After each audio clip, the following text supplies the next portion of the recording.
নমস্কার বন্ধুরা, রোমান হেসেলে সবাইকে স্বাগত। আশা করছি সকলে ভালো আছেন, সুস্থ আছেন। আমার আজকের স্পেশাল রেসিপি সম্পূর্ণ নিরামিষ ফুলকপির রেজালা। এখন তো বাজারে বেশ ভালো রকমের ফুলকপির ছড়াছড়ি, আর খেতে খেতে একঘেয়েও হয়ে গেছে। তাই বানিয়ে ফেলুন দারুণ স্বাদের সম্পূর্ণ নিরামিষ ফুলকপির রেজালা। যেহেতু এটা সম্পূর্ণ নিরামিষ, তাই যে কোনো নিরামিষ দিনে অথবা পুজোতে ঠাকুরকে ভোগ হিসেবে বানিয়ে দিতে পারেন। তাহলে দেখে নেওয়া যাক কিভাবে বানিয়ে নেবেন এই সম্পূর্ণ নিরামিষ ফুলকপির রেজালা।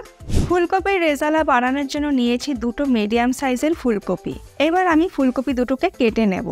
একটু বড় সাইজের টুকরো করে আমি ফুলকপি দুটোকে কেটে নেব। আপনারা আপনাদের ইচ্ছে মতন সাইজে কেটে নিতে পারেন, তবে যদি একটু বড় সাইজের করে কেটে নেওয়া হয় তাহলে ভালো লাগবে। আর ফুলকপির পেছনের যে ডাঁটিটা আছে সেটা আমি কেটে ছোট করে দিচ্ছি।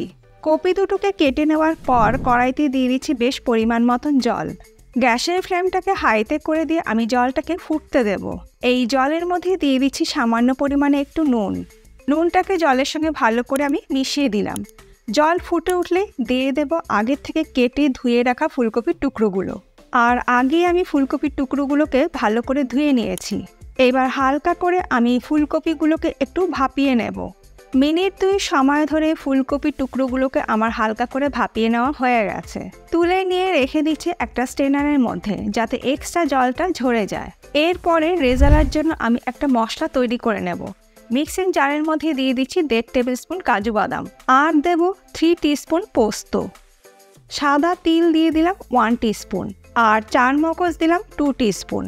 এবার এই সমস্ত মশলা আগে শুকনো গুঁড়ো করে নেব। মশলাগুলো আমার ড্রাই গ্রাইন্ড করে নেওয়া হয়ে গেছে। এবার এর মধ্যে দিয়ে দেব 2টি শুকনো লঙ্কা, আর দিয়ে দিচ্ছি 4টে কাঁচা লঙ্কা। ঝালটা অবশ্যই নিজেদের স্বাদ মতন ব্যবহার করবেন। আর দিচ্ছি 10টা কিশমিশ। টক দই দিচ্ছি 3 টেবিল স্পুন। এবার এই সব কিছু দিয়ে একসাথে একটা মিহি পেস্ট আমি তৈরি করে নেব। রেজালার জন্য মশলা আমাদের তৈরি করে নেওয়া হয়ে গেছে। কড়াইতে দিয়ে দিচ্ছি 3 টেবিল স্পুন সাদা তেল। রান্নাটা সাদা তেলে করলেই বেশি ভালো হয়। গ্যাসের ফ্লেম হাইতে করে তেলটাকে আগে ভালো করে গরম করে নেবার পর হালকা ভাপিয়ে নেওয়া ফুলকপির টুকরোগুলো আমি তেলের মধ্যে দিয়ে লো টু মিডিয়াম ফ্লেমে হালকা করে ভেজে নেব। খুব বেশি লাল করে কিন্তু ফুলকপির টুকরো ভাজবার দরকার নেই। মিনিট 2 সময় ধরে হালকা করে আমার ফুলকপির টুকরোগুলো ভেজে নেওয়া হয়ে গেছে। তুলে রেখে দিচ্ছি আলাদা একটা পাত্রের মধ্যে। ওই তেলের মধ্যেই দিয়ে দিচ্ছি 1 টেবিল স্পুন পরিমাণে ঘি।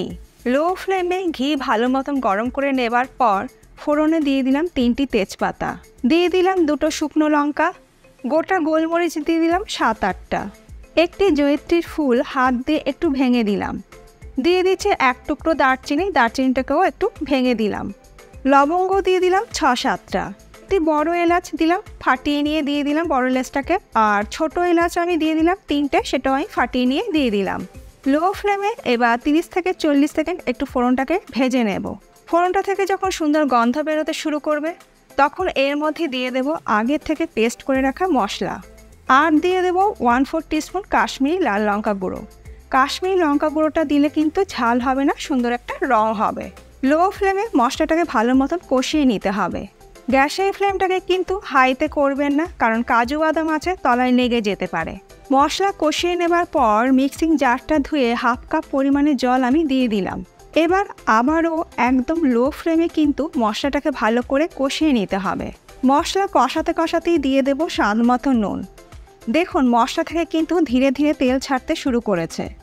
আর নুনটা দিয়ে সব কিছুর সাথে ভালো করে মিশিয়ে নিয়ে লো ফ্লেমে মিনিট 2-3 সময় ধরে ভালো করে কষিয়ে নেব।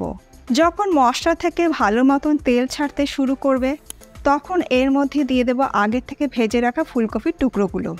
এবার মশলার সাথে ফুলকপিটাকে খুব ভালো করে মিনিট 2-3 সময় ধরে লো ফ্লেমে কষিয়ে নিতে হবে। কষাতে কষাতে যখন মশলা থেকে আরও তেল ছাড়তে শুরু করবে তখন এর মধ্যে দিয়ে দেব অল্প পরিমাণে একটু গরম জল। এখানে আমি 1/2 কাপ পরিমাণে গরম জল ব্যবহার করলাম। রান্নাতে যদি গরম জল ব্যবহার করা হয় তাহলে বেশি ভালো হয়।